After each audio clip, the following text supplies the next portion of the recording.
Okay, so ఇవాళ మనం solo levelling season 2 episode 2 అయితే ఎక్స్ప్లెయిన్ చేయబోతున్నాం. ఇంకా దీని ప్రీవియస్ ఎపిసోడ్ చూడలేదంటే డిస్క్రిప్షన్ లో లింక్ ఉంటుంది, వెళ్ళి చెక్ చేయండి. తొందరగా చూడండి, ఎందుకంటే సోలో లెవెలింగ్ కి ఈజీగా స్ట్రైక్ వచ్చి వీడియో ఎప్పుడు పోతుందో తెలియదు. సరే, ఇక మిగతా విషయాలను ఎండింగ్ లో మాట్లాడుకుందాం. సొల్లి చేయకుండా ఎపిసోడ్ లోకి వెళ్ళిపోదాం. ఎపిసోడ్ స్టార్టింగ్ లో మనం జినుని చూస్తాం. తను ఐఎస్బిఎస్ బాస్ ని చంపాక తన షాడోని ఎక్స్ట్రాక్ట్ చేస్తాడు. అంటే తను కూడా ఇక జిను షాడో సోల్జర్స్ లో ఒక భాగం. దీని తర్వాత మనం డంజన్ బయట దాంగ్స్ ఇంకా మిగతా వాళ్ళని చూస్తాం. వీళ్ళు ఇక్కడ వెయిట్ చేసి 3 రోజులు గడిచిపోయింది. ఇక వైన్ దాంగ్స్ ఫిక్స్ అయిపోతాడు సంజీవ్ చనిపోయాడేమో అని. అందుకే ఇప్పుడు తిను ఇక్కడి నుంచి వెళ్ళిపోదామని అనుకుంటాడు. కానీ వెళ్ళిపోయే ముందు అంటాడు, సంజీవ్ మీ గిల్డ్ అతను కానప్పుడు అతన్ని డంజన్ లోకి ఎవరు పంపించారు? ఇది వినగానే మిస్టర్ ఆహాన్ కి చెమటలు కారిపోతూ ఉంటాయి. ఇప్పుడు మిస్టర్ ఆహాన్ అంటాడు, అతను నా ఫ్రెండ్ కాబట్టి అతను నన్ను రిక్వెస్ట్ చేశాడు ఈ ట్రైనింగ్ డంజన్ లోకి వెళ్తాడని. అంటే నేను అప్పుడు పంపించాను అతన్ని. దీనిపై దాంగ్స్ అంటాడు, అవునా? చూస్తుండగానే దాంగ్స్ వెంటనే వచ్చి మిస్టర్ ఆహాన్ గొంతును పట్టుకుంటాడు. ఇప్పుడు వైన్ దాంగ్స్ ఇలా చేయడం చూసి బ్యాక్యూన్ కి చాలా కోపం వస్తుంది. యును అంటాడు, నువ్వు అతను వదిలే. దీనిపై దాంగ్స్ అంటాడు, నువ్వు నాకు ఆర్డర్ వేస్తున్నావా? ఇప్పుడు వీళ్ళిద్దరు ఒకటేసారి వాళ్ళ ఆరాని రిలీజ్ చేస్తారు. ఇక్కడ బ్యాక్యూన్ హో తన బీస్ట్ ఫామ్ లోకి వచ్చేస్తాడు. ఇంకా చూస్తుండగానే కొరియా ఎస్ ర్యాంక్ హంటర్ ఇంకా యుఎస్ఏ ఎస్ ర్యాంక్ హంటర్ మధ్య ఫైట్ మొదలవుతుంది. ఇంకో వైపు మనం డంజన్ లోపల కిమ్చుల్ని చూస్తాం. ఇప్పుడు కిమ్చుల్ ఇలా నడుచుకుంటూ వెళ్తుంటే అక్కడ చాలా చనిపోయిన ఐస్బీస్ కనిపిస్తాయి. వీటిని చూసి కిమ్చుల్ షాక్ అవుతాడు. ఇదంతా చూసి కిమ్చుల్ భయంలో ఇక్కడి పారిపోతాడు. ఇంకో వైపు మనం డంజన్ బయట వైన్ దాంగ్స్ ఇంకా బ్యాక్ హ్యూనుహోని చూస్తాం. వీళ్ళిద్దరి ఫైట్ నాపడానికి మధ్యకి జించుల్ వస్తాడు. జించుల్ అంటాడు, మీరు గనక ఇప్పుడు మీ ఫుల్ పవర్ ని వాడుంటే నేను బతుకుండేవాని కాదు. ఇంకా మీ ఇద్దరికి సంజీవ్ గురించి చెప్పాలంటే నేను కూడా ఫస్ట్ అనుకున్నా అతను రీఅవేకన్ అయ్యాడని. కానీ మేము తర్వాత అతని మీద టెస్ట్ చేశాక తెలిసింది అతనిలో అలాంటిది ఏమీ లేదని. ఇంకా జించుల్ వైన్ దాంగ్స్ తోటి అంటాడు, నా ఒపీనియన్ లో మీ అన్నని సంజీవ్ చంపలేదు. దీనిపై వైన్ దాంగ్స్ అంటాడు, ఈ విషయం నాకు కూడా తెలుసు. దీనిపై జించుల్ అంటాడు, ఈ విషయం మీకు తెలిసాక కూడా మీరు సంజీవ్ ఎందుకు చంపాలనుకుంటున్నారు? దీనిపై వైన్ దాంగ్స్ అంటాడు, నేను ఎవరినో ఒక్కరిని చంపడానికి ఒక రీజన్ ని వెతుక్కుంటున్నాను. ఇక అదేదైనా కానీ మీరు నా మూడ్ ని పాడు చేశారు. ఇదంతా చెప్పి వైన్ దాంగ్స్ ఇక్కడి నుంచి వెళ్ళిపోతాడు. ఇంకోవైపు మనం డంజన్ లోపల జిన్వు వాళ్ళ టీం మెంబర్స్ ని చూస్తాం. వీళ్ళంతా సంతోషంగా తింటూ ఉంటారు. ఇప్పుడు ఇక్కడికే వచ్చిన కిమ్చుల్ వీళ్ళని చూసి షాక్ అవుతాడు. కిమ్చుల్ అనుకుంటాడు, వీళ్ళంతా లో ర్యాంక్ హంటర్స్ కదా, వీళ్ళకి తినడానికి తిండి ఇంకా వేసుకోవడానికి బట్టలు ఎక్కడి నుంచి వచ్చాయి? ఇంకా వీళ్ళ దగ్గర ఇన్ని ఐటమ్స్ ఉన్నాయన్న సంగతి మా టీం కి చెప్పనే లేదు. సో ఇక్కడ కిమ్చుల్ కి వీళ్ళని చూసి చాలా కోపంగా ఉంది. ఎందుకంటే వీళ్ళ దగ్గర ఇన్ని ఐటమ్స్ ఉన్నాయన్న సంగతి కిమ్చుల్ కి చెప్పలేదు. ఇప్పుడు వీళ్ళంతా కిమ్చుల్ ని చూసి షాక్ అవుతారు. ఇప్పుడు కోపంలో కిమ్చుల్ అంటాడు, నిజం చెప్పండి, ఇదంతా ఎవరు అరేంజ్ చేశారు? మీరు నిజం చెప్తే నేను మిమ్మల్ని అందరిని వదిలేస్తాను. మీకు ఇన్ని ఐటమ్స్ ఎక్కడి నుంచి వచ్చాయి? ఇప్పుడు కిమ్చుల్ అనుమానిస్తాడు, ఇదంతా ఇక్కడ ఉన్న అమ్మాయి చేస్తుండొచ్చని. ఎందుకంటే ఈమె ఫస్ట్ కిమ్చుల్ టీమ్ లో నుంచి వెళ్ళిపోయింది కదా. అందుకే కిమ్చుల్ కోపంలో ఈ అమ్మాయిని చంపడానికి తన కత్తిని బయటికి తీస్తాడు.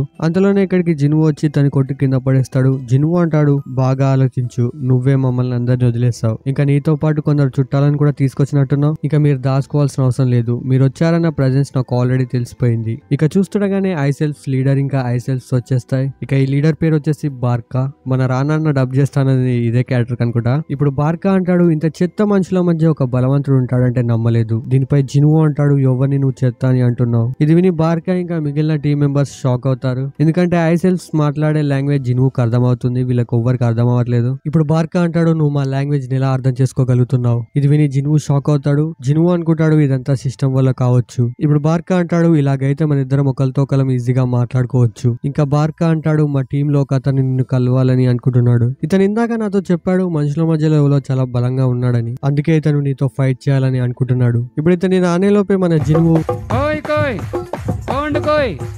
ఇప్పుడు జిన్వు అంటాడు, నువ్వేదో చెప్తున్నావు. ఇప్పుడు బార్కా అంటాడు, నువ్వు నిజంగా చాలా ఇంట్రెస్టింగ్ గా ఉన్నావు. ఇప్పుడు వీళ్ళిద్దరు ఒకటేసారి వాళ్ళ డ్రాగన్ క్లాష్ చేసి వెనక్కి వెళ్ళిపోతారు. ఇప్పుడు బార్కా అంటాడు, నేను నీకు ఒక మంచి ఆఫర్ ఇస్తున్నాను, కానీ దానికంటే ముందు నేను నీ గురించి ఒక విషయాన్ని తెలుసుకోవాలని అనుకుంటున్నాను. నీలాంటి వాడు అసలు ఈ మనుషుల మధ్యలో ఏం చేస్తున్నాడు? నీలాంటి వాడు అసలు మనుషుల మధ్యలో ఉండొద్దు. ఇది విని జిన్వుకి అసలు ఏమీ అర్థం కాదు. ఇప్పుడు బార్కా అంటాడు, నీకు ఇంకా అర్థం అవ్వలేదు అనుకుంటా. మాకు మా బ్రెయిన్ లో ఒక వాయిస్ వినపడుతుంది, అది ఎప్పుడు మనుషుల్ని చంపు చంపు అని అంటుంది, కానీ నేను చూసినప్పుడు అలా అనడం లేదు. ఇది విని జిన్వు మనసులో అనుకుంటాడు, నేను సిస్టమ్ లో ప్లేయర్ అవ్వడం వల్ల కావచ్చు. ఇప్పుడు బార్కా అంటాడు, మన ఇద్దరం ఒకరినొకరిని చంపుకోవడానికి ఏ రీజన్ లేదు. అందుకే నువ్వు నీ వెనకాలన్న మనుషుల్ని నాకు అప్పగించు, నేను నిన్ను వదిలేస్తాను. ఇది విని కోపంలో జిన్వు అంటాడు, అసలు నువ్వు ఎవరు? నువ్వు మనుషుల్ని చంపాలని ఎందుకు అనుకుంటున్నావు? ఇప్పుడు ఐసెల్ఫ్ లీడర్ మాట్లాడలోపే అతని వాయిస్ లో గ్లిచ్ వస్తుంది. ఇప్పుడు చూస్తుండగానే అతను ఎల్లాక మాట్లాడినంతా రిపీట్ చేస్తూ ఉంటాడు. ఇప్పుడు బార్కా జిన్వుకి మళ్ళీ ఆఫర్ ఇస్తాడు. దీన్ని జిన్వు రిజెక్ట్ చేస్తాడు. ఇప్పుడు బార్కా అంటాడు, నువ్వు మా ఆర్మీతో ఒంటరిగా ఫైట్ చేయాలని అనుకుంటున్నావు. అనుకుంటున్నావా? దీనిపై జిన్వు అంటాడు, నేను ఒంటరిగా ఉన్నానని ఎవరు చెప్పారు? ఇప్పుడు జిన్వు తన షాడో ఆర్మీని సమన్ చేస్తాడు.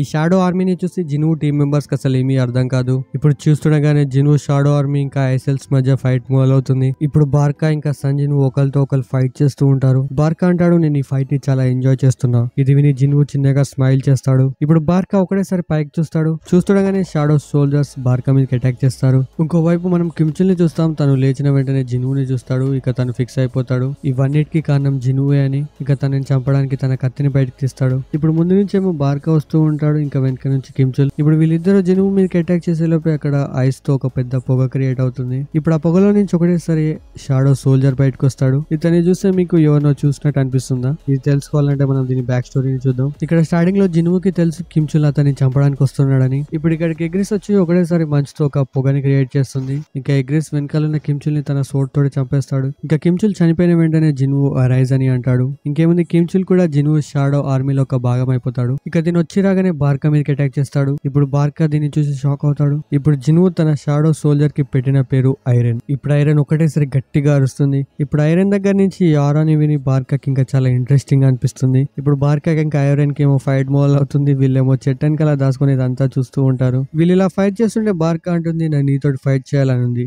దీనికి జిన్వు కూడా సరే అంటాడు. దీని తర్వాత వీళ్ళ మధ్య ఫైట్ మొదలవుతుంది. ఇక్కడ జిన్వు కాకపోతే ఎగ్రిస్ కాకపోతే జిన్వు. వీళ్ళు ఇలా ఒకరితో ఒకరు ఫైట్ చేస్తూ ఉంటారు. ఈ ఫైట్ లోకి మధ్యలోకి ఐరన్ వస్తాడు. ఐరన్ ఇలా ఫైట్ చేస్తుంటే జిన్వు అక్కడి నుంచి వెళ్ళిపోతాడు. ఇప్పుడు ఐరన్ ఇంకా ఎగ్రిస్ ఇలాగే ఫైట్ చేస్తూ ఉంటారు. ఇప్పుడు చూస్తుండగానే జిన్వు బార్కా వెనకాల నుంచి వచ్చి తన బాడీలోకి తన డేగని దింపుతాడు. ఇప్పుడు జిన్వు ఒకటేసారి స్మైల్ ఇస్తాడు. ఇక చూస్తుండగానే బార్కా సోల్జర్స్ అందరూ చనిపోయి ఉంటారు. దీన్ని చూసి బార్కా షాక్ అవుతాడు. ఇప్పుడు బార్కా వెంటనే జిన్వు మీదకి అటాక్ చేస్తాడు. దీన్ని చూసి జిన్వు తన డేగని బార్కా మీదకి ఇచ్చేస్తాడు. ఇప్పుడు బార్కా అంటాడు, నువ్వు దాన్ని మిస్ చేసావు అనుకుంటా. దీనిపై జిన్వు తన డేగర్ని మళ్ళీ వెనక్కి పిలుస్తాడు. ఇంకా ఆ డేగర్ డైరెక్ట్ గా వెళ్లి బార్కా మీదకి అటాక్ చేస్తుంది. దీనివల్ల తన డేగర్ విరిగిపోతుంది. ఇక ఈ మూమెంట్ లో జిన్వు మళ్ళీ ఐరన్ ని సమన్ చేస్తాడు. ఇప్పుడు అతను ఇంకా మిగిలిన షాడో సోల్జర్స్ కలిసి బార్కా మీదకి అటాక్ చేస్తాడు. దీనివల్ల బార్కా పిచ్చి పీక్స్ లోకి వెళ్ళిపోతుంది. తను అంటాడు, ఇక నేను నిన్ను చంపేస్తాను. ఇప్పుడు జిన్వు తన బాడీలోకి డేగర్ ని కూర్చి అంటాడు, నువ్వు ఆల్రెడీ చనిపోయావు. ఇది విని బార్కాకి ఇంకా కోపం వస్తుంది. ఇక అంతలోనే వెనకాల నుంచి ఐరన్ వచ్చి బార్కా మీదకి అటాక్ చేస్తాడు. ఇప్పుడు జిన్వు అంటాడు, నేను ముందే చెప్పాను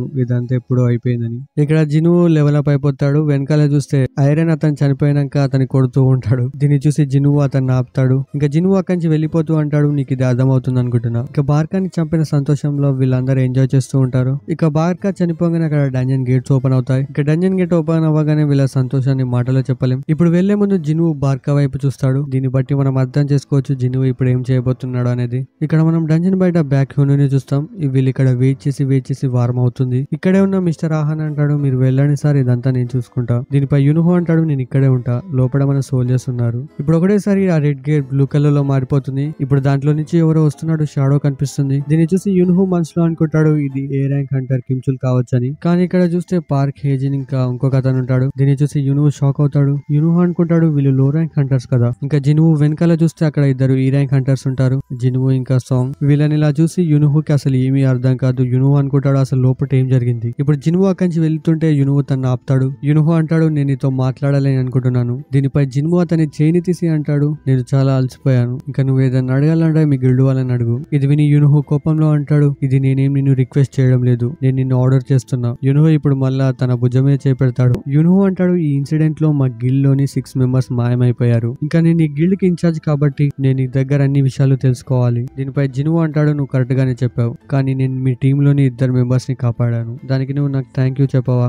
ఇది విని యూనిహో నార్మల్ అవుతాడు. ఇంకా అతనికి థ్యాంక్ యూ చెప్తాడు. ఇంకా జిన్వు వెళ్ళిపోయిన తర్వాత యూనిహో ఆ అమ్మాయితో అడుగుతాడు. దీనిపై ఈ అమ్మాయి చెప్తుంది, అతని గురించి నాకు తెలియదు, కానీ అతని బాస్ నోడించిన తర్వాత ఇలా అయిపోయాడు. ఇప్పుడు యూనిహో మిస్టర్ ఆహాన్ తోడు అంటాడు, ఇతను నాకు గిల్ లో కావాలి. ఇంకోవైపు జిన్వు సాంగ్ ని తన ఇంటికాడ డ్రాప్ చేస్తాడు. సో ఇక్కడ సాంగ్ జిన్వుని ఇంతకుముందు మిస్టర్ అని పిలిచేది, ఇప్పుడు జిన్వు అని పిలుస్తూ ఉంటుంది. ఇంకా సిగ్గుపడుతుంది. ఇప్పుడు మనం జిన్వు దగ్గర బార్కాది వెపన్ ని చూస్తాం. ఇంకా మనం జిన్వు మూడు ఇలా ఎందుకయిందో ఇప్పుడు చూద్దాం. సో ఇక్కడ బార్కా చనిపోయినాక జిన్వు తన షాడోని ఎక్స్ట్రాక్ట్ చేయడానికి ట్రై చేస్తాడు, కానీ అది వర్కౌట్ కాలేదు. 3 సార్లు ట్రై చేస్తాడు, అయినా కానీ ఫెయిల్ అయిపోయింది. అందుకే జిన్వు ఇయ్యాలగంచి ఇలా ఉన్నాడు. కానీ నిజంగానే బాధగా ఉంటుంది, ఎందుకంటే బార్కా లాంటి ఒక మంచి ఫైటర్ మన షాడో ఆర్మీలో ఉంటే ఎంత బాగుంటుంది నిజంగా. కానీ జిన్వుకి బార్కా దొరకపోయినా తన డేగన్ అయితే తీసుకుంటాడు. ఇక దీని తెల్లారి జిన్హో వస్తాడు జిన్వుని పికప్ చేసుకోవడానికి. జిన్వు అంటాడు, మనం ఇంకొకరిని కూడా పికప్ చేసుకోవాలి. ఇక్కడ వీళ్ళు పికప్ చేసుకునేది ఎవరినో కాదు, సాంగ్ హీని. ఇక్కడ సాంగ్ జిన్వుని కలిసాక చాలా సంతోషంగా ఉంటుంది, ఇంకా బ్లెస్ చేస్తూ వస్తూ ఉంటుంది. ఇప్పుడు జిన్హో అంటాడు, నువ్వు నిన్న నైట్ సరిగా నిద్రపోయావా? అయినా కానీ మన ఇద్దరం వచ్చేసరికి మార్నింగ్ అయింది. నాకు తెలిసి నువ్వు సరిగా పడుకోలేదేమో. ఇంకా వీళ్ళిద్దరు ఇంత ఓపెన్ గా మాట్లాడుకోవడం చూసి జిన్హో మనసులో అనుకుంటాడు, వీళ్ళిద్దరు నిన్న నైట్ కలిసి ఉన్నట్టున్నారని. కానీ మనకు తెలుసు అలాంటిది ఏమీ లేదు. జిన్హో అంటాడు, హే బాస్, నీకు తెలుసు కదా హాన్ అండర్ ఏజ్ అని. దీనిపై జిన్హో అంటాడు, అయితే ఏమైంది? ఇది విని హాన్ అనుకుంటాడు, అయితే నేను తప్పుగా అర్థం చేసుకున్నట్టున్నా. అండ్ దీంతో ఈ ఎపిసోడ్ ఇక్కడే కంప్లీట్ అయిపోతుంది. నెక్స్ట్ ఎపిసోడ్ వచ్చేసి నెక్స్ట్ వీక్ రాబోతుంది. ఇంకా సోలో లెవెలింగ్ డబ్బింగ్ గురించి మాట్లాడుకుంటే వీళ్ళు ఇప్పటిదాకా ఏ డబ్బింగ్ చేయలేదు. క్రంచీ రోల్ లో జపనీస్ లాంగ్వేజ్ ఇంకా ఇంగ్లీష్ డబ్ తప్ప ఏం లేదలా. నాకు తెలిసి వీళ్ళు ఏదో ఒక లాంగ్వేజ్ ని సరిగా డబ్ చేయలేదేమో, అందుకే ఇప్పుడు ఆపినట్టు మిగతా లాంగ్వేజెస్ ని. అంటే క్రంచీ రోల్ మన రీజనల్ లాంగ్వేజెస్ ని కూడా డబ్ చేస్తారు, దాంట్లో ఏదో ఒకటి డబ్ చేయలేదేమో, అందుకే ఆపినట్టు అన్నిటిని. ఇక చెప్పలేం మనం వాళ్ళు ఎప్పుడు డబ్ చేస్తారో, ఇక అది వాళ్ళ ఇష్టం. ఇంకా ఈ ఎపిసోడ్ ఎలా అనిపించిందో కింద కమెంట్ చేసి చెప్పండి. ఇంకేమైనా చేంజెస్ చేయాలా లేదా? సరే, ఇక వెళ్లే ముందు ఈ వీడియోకి లైక్ చేయడం మర్చిపోకండి. ఛానల్ కొనండి, కొత్తగా వస్తే సబ్స్క్రైబ్ చేసుకోండి. బాయ్.